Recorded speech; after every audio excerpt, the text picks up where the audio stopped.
wax ñu li ñuy doxee suñu ëllëg ñu teel ko suñu bopp bi ñu sancee loolu 2009 nag dañu ne na ku nekk waslu àq ci booram ñiy liggéey ñiy jàng ba ëllëg ak si biir bu ñu màggee nekk ay mag jëm yoo xamante ne du ñu sonal kenn du ñu dépendre si kenn du ñu soxlaa jaral kenn mais dinañu booloo ba suñu askan ñi ci mën ñu jàppale leen ñu gën a mën ñi mënul ñu fexe ñu mën ñi jàngul ñu fexe ñu jàng ñi amul lu ñu aaree seen bopp ñu fexe ñu leen aaree parce que loolu mooy àdduna loolu nañu ko gisee donc 2009 ba léegi si loolu nañu dox di si wax fi mu toll nii nag dañu nekk si benn moment boo xamante ne ni moment crucial la dañu nekk di waajal ay élection présidentielle ñu ne nag ragal féete day xañ a wërsëg de façon très claire c'est-à-dire si wax ju leer nañ dañuy booloo ànd jàppale président Macky Sall soutenir ko pour mu am deuxième mandat ci élection 2019 bi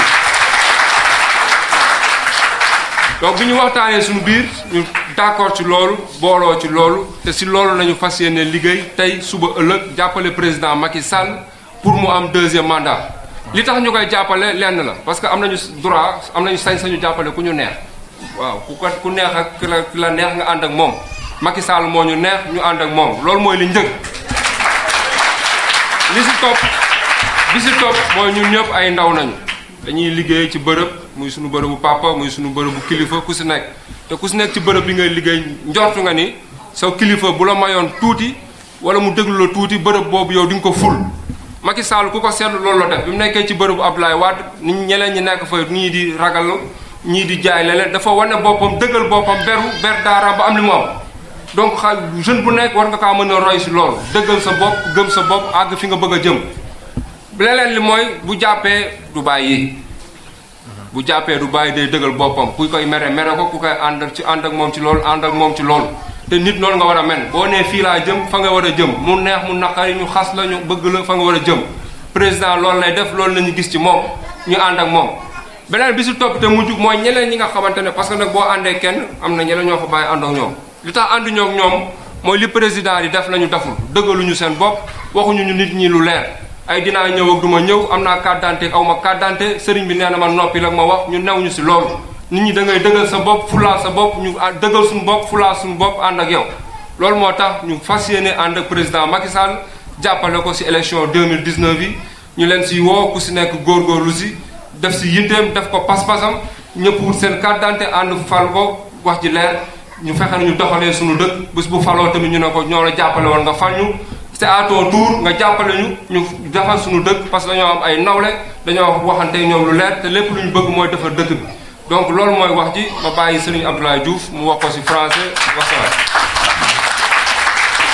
waaw asalaamaaleykum daanaka dina xaw a difficile suñu président lu ñu wax docteur Alioune Pierre ñu tegaat ci leen waaye dinañ jéem rek pour la presse française la presse pour le français ñu wax ko leer jëm ko sentu leeral ko nànk-nànk. Alors le mouvement Jóg Defar à travers nit soo bëggee benn mbir da ngay dox ci sabab yi la koy tax a jóg maanaam Macky Sall li tax ñu choisir ko maanaam référence la ci jeunes yi ndaxte bu muy bàyyi Ablaye Wade ku nekk xam na ne Ablaye Wade dafa amoon doole lool dafa ñëw ne doomu Ablaye Wade lu muy def neexu ko faw mu am lu muy leeral jël yoonam teg ko ci axe ñëw ba doon président ñun nag li tax ñu def ko royukaay parce que gis nañ lu mu def pour le Sénégal ku nekk xam na ne njëgu ceeb bi stabiliser na ko bu baax suñu mbokk njuufee nekk njóobeen ni depuis Macky Sall nekk président ba léegi ceeb bi musul yokku loolu xam nañ ko location yi nga xamante ne am na fi dem na ba wàññi luyaas anam yoo xamante ne doy na waar courant yu coupé amatul loolu est-ce que lu ñu mën a teg suñu bët la déet dëgg la wala déet waaw kon nag ni ko olof di waxee ku la jox añ jox la bu la diggee reer dina ñëw kon nag fu mu toll nii Macky Sall xam na ne à travers son PSE le plan Sénégal émergent lu mu bëgg mooy développer Sénégal ñi nga xamante ne ñoo newoon ci ginnaawam ay politique simple la ñu am fexe maanaam am lu ñu kii ak yooyu mais Macky Sall dafa ne dafa bëgg a fawxa loolu dafa bëgg a am émergence nga xamante ne képp ku nekk Sénégal maanaam di nga gis sa bopp ci anam yu ne kon nag le temps nag ñuy xool ay aventure ñii di wax di xuloo di ñu wax loo xamante ne maanaam leerul autant ñu jox suñu bopp kenn koo xamante ne wér nañu cëng ne buñ ko joxee suñu bopp dinañu mën a maanaam concrétiser ay plan yu mu bëgg. parce que tamit bu ñu ñëwee ne dañu xoolaat beneen président jox ko day jaxasewaat yëf yi di jaxasewaat kan la Sénégal di dem dinañ jaxase dégager ba dégager suñu wërsëg mais nag ki nga xamante ne toog na te xam na ne Macky Sall stabilité indi na ko ci Sénégal. Macky Sall président yëpp yoo xamante ne nawlante ne ak moom maanaam respecté nañ ko bii passé président Rwanda Paul Kagame bi mu fi ñëwee daf ko ne yéen waa Sénégal day wala si ngeen gën a góorgóorlu ndaxte da ngeen am chance bu am président bu mel ni Macky Sall. kon nag ngeen ko jàppale ñun nag jàppale bi ñu ko jàppale ni ko docteur waxee rek maanaam ñun ay jeunes leen yoo xamante ne am nañ xam-xam ndax lu ñu jàng am nañ teggi ne ndax suñu yar kon nag lii gën mooy maanaam ànd ak kenn koo xamante ne dina mën a. jàppale suñu gox parce que ñun Thiès ñu ngi fi peut-être depuis longtemps 2009 le mouvement jóg defar ku nekk xam na ko depuis 2009 ñu ngi fi weeru koor ñu ngi joxe maanaam ñi nga xamante ne sans abri ñu ngi fexe di jël si lu ñu am di leen jox ñu solo wala di def ay action sociale jaare ko si suñu mbokk bi fara ak gars yi ñëpp kon nag fi ñu toll nii ñun ñoo dem ba gis ne lii gën si ñun. li gën ci Thiès mooy ànd ak koo xamante ne am na vision pour Thiès te loolu gisuñu ko kenn ci dul ci président Macky Sall kon nag lu ñu koy ñaan mooy fu mu toll nii carte électeur yaa ngi ci préfecture yi na ñëpp góorgóorlu fexe dem récupérer seen carte yi ba le président Macky Sall au soir du 24 février ñu votel ko au premier tour bu ko defee yéen ni ngeen di war a def di ngeen ko def ñun ñoo ciy des. kon nag loolu dañu bëgg ngeen jàppale ñu si bu baax a baax boo leen demee seen kër ngeen jàppale dem voté ji en masse pour le président Macky Sall ñu voté Macky Sall mu gagné le dimanche jëkk bi jëm kanam ñëpp jëm kanam parce que Macky ku ko jege xam na ne moom lu mu bëgg mooy Sénégal bu développé Sénégalais yi développé kon nag loolu nag konk nag wax na ñun nag du ñu def lu dul gëm ko fexe ko jàppale kon nag loolu daal mooy tënk bi. taxawaay bi yàgg na toogaay bi yàgg na waaye loolu mooy le message bi nga xamante ne jóg defar moom lay waxee te nag 2009 ba léegi ñu ngi fi ñu xam ñëpp xam ne depuis 2009 nous faisons des actions sociales pour Thiès ñun itam kon suñu demee ba gis ne ñii dañu war a àndal defe naa war a ngeen su mën a jàppale. kon nag wax ji nag moom du ñëpp xam wax ci tuuti dafa doy da si daal di doy kon nag defe naa loolu kese la. Donc je suis le docteur Alioune Pierre Diop, je suis médecin à l'hôpital régional de Thiès au service de maternité. Donc aujourd'hui on a fait un rassemblement qui officialise la jonction entre le mouvement Jóg Defar qui est un mouvement qui existe depuis 2009. Donc aujourd'hui, nous sommes là pour officialiser notre soutien à son Excellence le président Macky Sall. Donc c'est un acte qui est concret, on officialise et on ne le regrette pas, on l'officialise de façon très très ferme. C'est-à-dire le choix il est motivé parce qu'on a un leader qui est le président Macky Sall, qu'on a choisi de façon libre, sans aucune autre suggestion de qui que ce soit ou sans aucune autre raison. De façon libre et éclairée, on a décidé de soutenir le président, son Excellence Macky Sall. Tout simplement parce que c'est un homme qui est droit dans ses bottes. Il n'hésite pas, il dit ce qu'il fait et il y va jusqu'au bout. Donc nous, en tant que jeunes, on a besoin de personnes comme ça. On n'a pas besoin de personnes hésitantes. De gens, on ne sait pas s'ils vont venir, s'ils ne vont pas venir. Ils vont parler, ils ne vont pas parler. On est à côté de personnes qui sont droits dans le bottes et qui n'hésitent pas, qui vont jusqu'au bout. Et en plus de tout ça, c'est un homme qui a montré le chemin aux jeunes. C'est-à-dire les jeunes, il faut vous exprimer. Il faut oser et vous exprimer. Il a fait aux côtés du président Abdoulaye Wade, ça lui a réussi, il est devenu président de la République. Et il reste droit dans ses bottes, il n'hésite pas, ni dans ses termes, ni dans ses actes, il y va jusqu'au bout.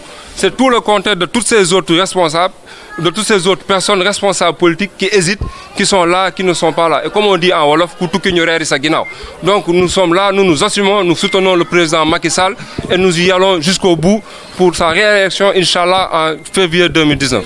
Il est préoccupé par une victoire à Thiès, dans la ville. En tant que Thiessois, comment vous comptez apporter votre pierre à l'édifice? En tant que Thiessois, ce que nous comptons faire, c'est très simple. Véhiculer un message clair. Parce que le choix également, il est libre. Les hommes, comme on dit, naissent libres et égaux à droit. Tout homme a le droit de choisir. Donc, ce qu'on dit aux Thiessois, plus précisément, c'est de mettre à côté le côté émotionnel, le côté sentimental. Ce n'est pas ça qui fait bouger les choses. Ce n'est pas parce qu'il y a un monsieur qui est là, qui est Thiessois, que les autres qui ne sont pas Thiessois ne vont pas développer la ville. Si on faisait le tour de la ville, les gens qui font bouger la ville, les 40% ne sont pas des Thiès. Donc il faut que les gens mettent de côté ce côté sentimental, ce côté émotionnel de côté, et que les gens aillent de l'avant. Il faut arrêter de faire de l'amalgame. Monsieur le Président Macky Sall, c'est un Sénégalais. Nous sommes tous des Sénégalais. Si on est de Thiès, on a des parents à Louga, on a des parents à Saint-Louis et ailleurs. Pareil pour tout le monde. Qu'est-ce que vous dites à ceux qui pensent que le chef de l'État a échoué dans sa politique de jeunesse? La politique de jeunesse, ce n'est pas un chef de l'État qui échoue. Ce sont les jeunes qui ne prennent pas leurs responsabilités. Il faut dire les mots comme ils se doivent. Un président n'est pas là pour chercher du travail. Il met les conditions pour que tout le monde travaille. La preuve, on a mis en place le DER. Mais je vous assure, si vous interrogez la majeure partie de ces jeunes, ils ne sont même pas au courant. Et les jeunes de Dakar, ils sont là, ils posent des projets. Ils sont financés à hauteur de 8 millions jusqu'à 100 millions. Les jeunes, aux jeunes. On parle un langage clair. Nous ne sommes pas là pour dire des langages de politiciens, c'est-à-dire pour faire caresser les gens dans le sens du poil. Il faut que ce soit très clair, que les jeunes s'informent, s'engagent. Prenez l'exemple du président Macky Sall. Quand il était autour de Abdoulaye Wade avec les autres, il s'est démarqué. Il a pris ses responsabilités, il s'est démarqué, il a mis la main à la pâte. Un jeune médecin avec ses camarades, ses amis, qui soutiennent le chef de l'État au même moment. La santé en difficulté, ces implants d'action, c'est une première au Sénégal. Docteur, pour le problème de la santé, ce n'est pas un problème général. Parce que pour dire vrai, moi je suis à l'hôpital, je travaille avec 99% de personnel qui sont membres du SUTSAS. C'est vrai qu'ils paralysent le système, ça il faut le reconnaître. Mais de l'autre côté, le président fait des efforts. Il fait des efforts. Récemment, il a mis des augmentations aux médecins. Personne ne l'a dit. Donc ce n'est pas parce qu'on fait quelque chose de mal que les gens vont le dire. Ce qu'il fait de bien, il faut le dire. Il a fait des promesses aux gens du SUTSAS. Maintenant, le problème, c'est que c'est un problème de syndicat. Il n'a qu'à les écouter, les appeler, et puis ils vont parler. Le problème sera réglé. Tous les gens que vous voyez là, qui sont mes collègues de l'hôpital, ils sont du SUTSAS. On travaille ensemble. Ils font leur grève, c'est leur droit. Le président a le droit de les écouter, de les entendre et de régler ce problème. Quand un problème se pose, on n'est pas là pour faire du dilatoire ou pour faire dire que je suis le patron. Ce n'est pas comme ça également. Il n'a qu'à les recevoir, qu'on pose le problème, ça passe ou ça casse. Mais il faut les écouter, les entendre. Comment vous comptez travailler avec les autres alliés du chef de l'État? Surtout que vos camarades vous prêtent l'ambition de vouloir briguer la mairie. Nous sommes pas, nous sommes des jeunes. Actuellement, on a les ambitions plus grandes que ça, je vous le dis. Nous avons des ambitions, si Dieu nous prête vie et bonne santé, plus grandes que ça. Ce n'est pas même pas la mairie, c'est plus que ça. Nous sommes des jeunes, mais nous n'avons pas de concurrents, nous ne nous créons pas d'ennemis. Tous les responsables politiques qui soutiennent le président Macky Sall, nous sommes derrière eux, nous sommes avec eux. C'est comme ça que vous voyez la chose. Nous sommes contre les autres qui sont contre le président. Mais tous les autres responsables qui sont avec le président, nous allons travailler avec eux. Et pour vous revenir à votre question, depuis 2009, on est là. Nous travaillons de façon organisée. On se regroupe tous les mercredis à l'hôtel Résidence La Dior. Nous faisons nos entrevues, nous nous massifions. C'est comme ça que nous travaillons. Pas en hibernation? Du tout. Du tout. Nous travaillons sans tambour ni trompette. Voilà, je vais voilà. Man maay Abdoulaye Diouf man maay daanaka si jóg defar.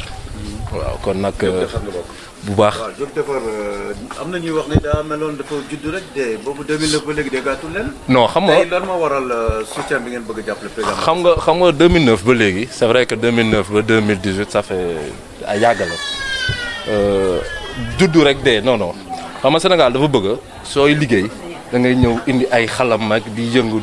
mais nous on faisait dañu doon def yëf yi ci anam yoo xamante ne du def bruit parce que ñun dañuy jëm si ñi nga xamante ne la population bi soxla suñuy action yu ñu daan def depuis 2009 ku ñu xam na ne que weeru koor duñ ko passé action sociale yi ñuy def si biir hôpitaux yi yàgg nañ ko def c'est-à-dire c'est pas parce que dañu amoon ambition def yëfi politique mais c'est parce que dañu nekk si dëkk bi bëgg liggéeyal si dëkk bi. lu war a jàppale président Macky Sall. ni ko docteur waxee le président Macky Sall góor la boo xamante ne en tant que personne nit la koo xamante ne dafa am fulla ci boppam. Lorsqu'il était si giron Ablaye Wade c'était pas facile de démarquer wu mais moom dafa démarqué wu wane boppam te loolu jàpp naa ne maanaam de 2011 wala bu muy jóge si Ablaye Wade ba fu mu toll nii nekk président 2008 ba fu mu toll nii maanaam loolu référence la si maanaam les jeunes du Sénégal rien que ça rek war nañ ko mën a jàppale rien que ça te loolu sax lu ndaw la ci par rapport ak luy tax maanaam ñu bëgg ko jàppale mais boo xoolee maanaam son parcours en tant que homme politique ba tey mu nekk président jàpp naa ne képp koo xam ne am nga ambition war nga ko mën a jël référence ci loolu ndax ni ma ko waxee sànq ci salle bi rek nit loo ko bañ ñombar loo ko bañ nangul ne mën naa daw taay noppam gudd na. Mais côté bilan en tant que mouvement thiessois en fait national mais yéen ñi ko incarné waa Thiès Macky Sall boobu léegi mosul gagné Thiès depuis qu'il est aux affaires. après que élection yi ñu dem au niveau national moo gagné. kon nee na problème am pourquoi tey il est si incompris par disons la jeunesse thiessoise yéen lan ngeen fas yéene andi comme. xam nga ñun moom lu ñu fas yéene def maanaam di ko tubaab bi di waxee travailler en synergie maanaam yëkkatindoo di tegandoo ñun lu ñu fas yéene def mooy liggéey ak ñëpp. lii tax nag Macky Sall du gagné Thiès peut-être point de vue des Thiessois la. peut-être option la boo xamante ne ni ko tubaab di waxee option subjective nga xamante ne maanaam voté woo ngir xool lii dëgg mais da nga voté ngir xool ki la gën a jege soit jëmm ji Thiès la bokk wala lee ak lii te yow wér na la cëng ne maanaam mën nga am ki ngay votel njëriñ lu mu war a mën a am si Thiès amu ko. est-ce que c'est pas parce que président Macky Sall moo liggéeyul Thiès lu nit ñi mën a teg seen bët. mais liggéeyul Thiès lu nit ñi mën a teg seen bët loolu noo ko mën a gisee c'est-à-dire soo xoolee am na ay projets yu simple yoo xamante ne ñu koy def biir Thiès. loo xamante ne kenn defu ko ay le PUDC maanaam tax na ba désaxé lépp luy Thiès loolu est-ce que am na ku ko fi defoon désaxé na lépp luy Thiès les systèmes de financement yoo xamante ne ñu ngi koy jéem a doxal di ko indi ay direction DER parce que DER bi wax la direction de l'investissement à l'entrepreneuriat rapide ils avaient des cellules def nañ ay cellules fii ni ko docteur waxee c'est-à-dire information tu vas vers l'information doo xaar information maanaam ñëw si yow yàlla dafa sàkk nit sàkk sabab soo bëggee benn mbir da ngay jaar si sabab yi koy joxe c'est pas au rôle de l'État de ñëw si nit ki ne ko salaamaaleykum kat kaay ma dugal la si liggéey am déet yow yaa war a gëstu xool yan yoon nga war a def pour maanaam am liggéey wala tekki état lu mu mën mooy teg ay rouage wala teg ay direction yoo xamante ne yow dina mën a faciliter te loolu mën nañ si citer DER mën nañ si citer je ne fais pas la publicité mën nañ si citer BNDE c'est des banques yoo xamante ne wala des systèmes yoo xamante ne li leen tax a jóg mooy jàppale ndaw yi donc ndaw yi tamit dañu am benn rôle boo xamante ne war nañ ko mën a def mooy dem ci vers l'information gëstu loolu kese la. le chômage bi du responsabilité état. non bien sûr am na responsabilité état état dafa war a teg ay matuwaay yoo xamante ne si maanaam nit yi dinañ am facilité à l'emploi te defe naa Macky Sall mu koy jéem a def par exemple ay investissement à hauteur de 8 millions par jeune wala ay kii soo amee ay projet au bout de 72 heures en moins de 72 heures wala maximum 12 jours 10 jours maanaam ñu jox la ces investissements c'est des systèmes yoo xamante ne c'est inédit mais nag pour dire que le chômage on va pas duñu am prétention wax ne chômage Macky Sall mën na ko régler c'est un problème boo xamante ne xam nga ne que yow États-Unis c'est peut-être le pays le plus développé au monde mais moo ëpp ay chômeurs kon loolu c'est un problème global li ñu si mën mooy fexe ko wàññi te defe naa Macky Sall lu muy jéem a def mooy fexe di ko wàññi ay DER encore une fois parce que c'est inédit dinañ ko waxati ko maanaam am na loo xamante ne maanaam mu ngi ko ci def te loolu faw ñu reconnaître ko. mais yeneen secteurs yi foofa laal jafe-jafe yi la plan d'action 16 plans d'action dans le secteur de la santé mi ngi door am gulet. votre leader ou coordinateur. c'est un personnel de santé. nan ngeen ko jàngatee est-ce que c'est pas un échec de l'État. non du échec u État ni ko président Aline Pierre waxee rek c'est pas du échec u État xam nga maanaam les syndicats ñu ngi dans leur rôle tey boo leen joxee 10 faaw ñu xalaataat 15 ba 20 noonu la c'est-à-dire ils sont dans leur rôle mais tamit firiwut ne maanaam État bi deful dara. parce que état bi mu ngi def ay affaires yoo xamante ne ci biir syndicat yi wala ci biir employé même de la santé maanaam lu jar a bàyyi xel la seen augmentation salaire yi ñu ngi koy wax am na ay facilités yoo xamante ne même en termes de impôt sur le revenu bi nga xam ne dañ ko dindi loolu ça touche tout le Sénégal mais est-ce que gars yi wax nañ ko donc il faut aussi déjà savoir raison garder équilibrer les choses il y a du positif bien sûr il y a du négatif aussi. mais lu tax ngeen xaar ba ngeen fësal seen ànd ak Macky Sall est-ce que du da ngeen bëgg dara. non xam nga nag yàlla dogal na ñun ay jeunes yu autonome leen tey yaa.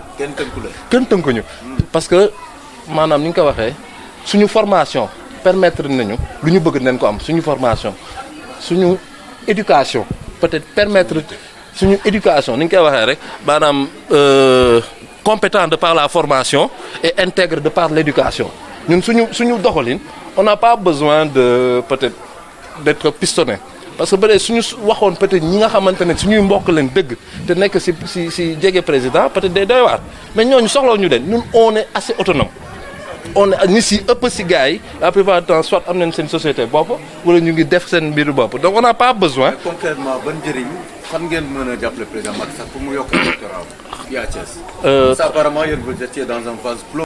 sabablu ñun dañuy sabablu. ngeen wàcc wax ak Thiès waay. yàgg na loolu c'est pas c'est-à-dire xam nga ñun dañuy wax ak ñii di voter ça c'est important xam nga am na benn masse boo xamante ne c'est la masse boo xamante ne ñëpp la ñuy topp tey su ma indi woon samay millions ñoom dinañ ma topp mais est-ce que ñoom ñooy voter am na benn ñii di voter ñi nga xamante ne ñooy voter ñun ñoom la ñuy waxal te yooyu yàgg nañ commencer ak wax c'est-à-dire on est plus dans la qualité que dans la quantité foofu la ñuy doxee. ok parce que bokk leen si ñi gëm ne Thiès am na boroom te yéen président mën na fi am dara. maanaam Thiès. ñu farale ko benn nit rek. non Thiès ba léegi mel na histoire nga koy jox rek. benn borom la muy suñu borom déjà que ce soit très clair benn borom la muy suñu borom ñii si des ñëpp ay ndongo la c'est-à-dire dañuy liggéey peut-être jéem a am loolu ñun dañuy liggéey am loolu voilà xam nga suñu tàmbalee bàyyi maanaam le choix subjectif ndaxte kii fii la bokk wala kii sama mbokk la defe naa dinañ xippi xool leneen wala dinañ choisir peut-être ñeneen jëmm yu dul li ñuy choisir actuellement. démb heure bi à la même minute un ancien ministre Thierno Lo pour ne pas le nommer mi ngi soutenir président Macky Sall mais nee na Sénégalais yi vote affectif la ñuy def est-ce que kon loolu mën ngeen ko fi jëlee. non Macky Sall lay jàppale. non xam nga suñu toogee ne les choses ne changent du mës a changer xam nga lépp loo gis dafa war a am point de rupture xam nga nekk ay jeunes yu mel ni ñun yoo xamante ne peut-être macha allah kenn newul suñu ginnaaw lii on le dit haut et fort am nañ nag ñoo xamante ne ay xarit leen te foofu je profite de la turbine pour souligner ko le cercle des amis de Macky Sall ñooñu suñuy mag leen suñuy xarit leen ñu ñuy liggéey ak ñoom mais. pour ñu nekk suñu ginnaaw dëgg-dëgg amuñu ko ñun ñoo xool suñu choix ànd ne Macky Sall la ñu àndal parce que tamit duñu jël ay discours va-t-en-guerre wala di choisir ay yoo xamante ne ay xuloolu xam la ñu bëgg loo xamante ne duñu choisir aventure xam la ñu bëgg lu stable parce que le Sénégal fu mu toll nii on a besoin de gars yoo xam ne ils sont sur des bottes fermes ils ont la tête sur leurs épaules loolu kese la loolu c'est vraiment un choix qui se justifie s'accuse on n'a pas à se justifier mais on est en démocratie on a fait un choix objectif. mais gëm ngeen seen candidat c'est le meilleur. bu baax bu wér sax loolu kay amuñu sikk sax.